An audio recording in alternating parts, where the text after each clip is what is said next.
21 people walk into an fMRI scanner, and for the next 9 days straight, they read chapters of the same novel. And by the end of it all, their brains looked completely different, as if they had lived through the story themselves. And this is how reading can literally rewire our brains. Now, let's be honest, how many times have we set a goal? Maybe to get fit, to start a side hustle, or finally build a consistent habit.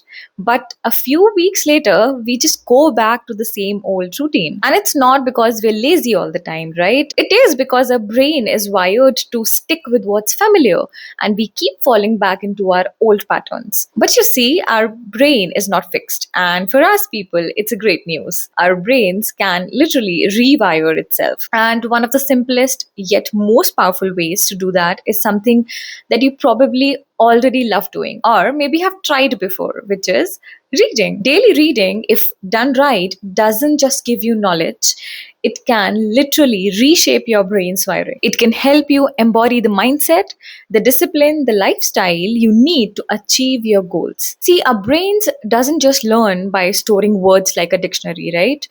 It learns by stimulating experiences. This concept is also known as embodied semantics. So, when we read about someone waking up at 5 a.m., or running in the cold, or building a business from scratch, your brain would activate the same regions it would if you were doing it. Meaning, our brains lives not in some abstract definitions, but in our body and senses. And so reading becomes a form of mental practice, a way of rehearsing the future that you want to live. In 2013, researchers at Emory University ran a very interesting experiment. They took 21 young adults and asked them to read a historic fictional novel, Pompeii, over the period of 9 days. For 5 days, participants just did baseline brain scans. So these are the scans where you just lie down in the scanner and a baseline activity of your brain is recorded. And then for 9 days, every evening, they read a chunk of the novel, and the next morning, they went into the fMRI scanner. After finishing the novel, scans continued for 5 more days, and the results were pretty interesting. Right after reading, their brain lit up in the regions linked to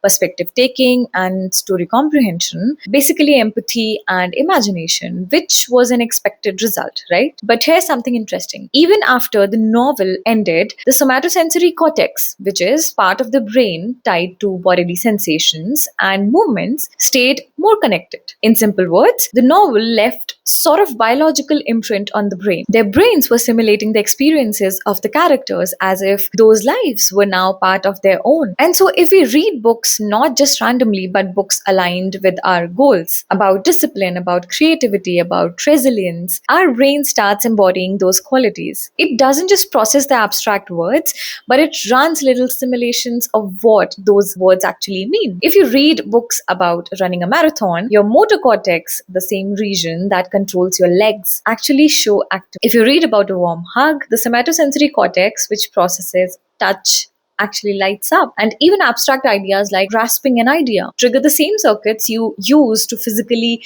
grasp an object. So if you're stuck in the loop of setting goals and falling back again, don't start by forcing yourself into 10 new habits. Start with just one. Pick a book that reflects the mindset or lifestyle you want to live. Read a few pages daily and let your brain do the work of rewiring itself. And of course, I'm not going to leave you by not talking about few books that might help you in your own journey. And you might have heard about these books or even read them, but here are the listing. So if you're thinking about building habits and discipline, then you can start with Deep Work by Carl Newport.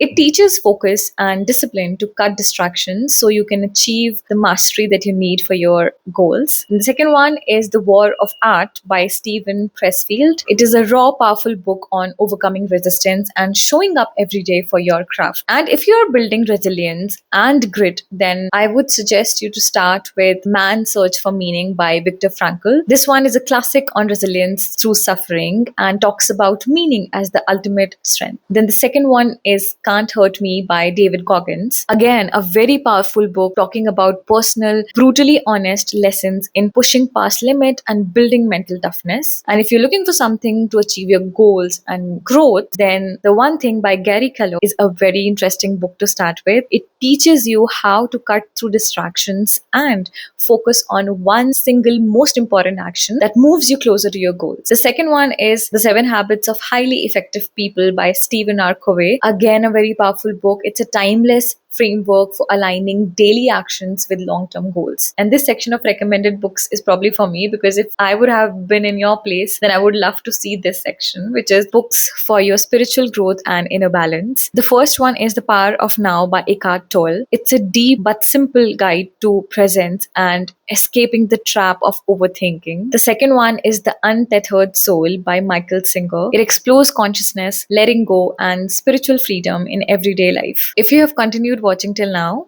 do let me know what you liked about this video, and I'll see you in my next one.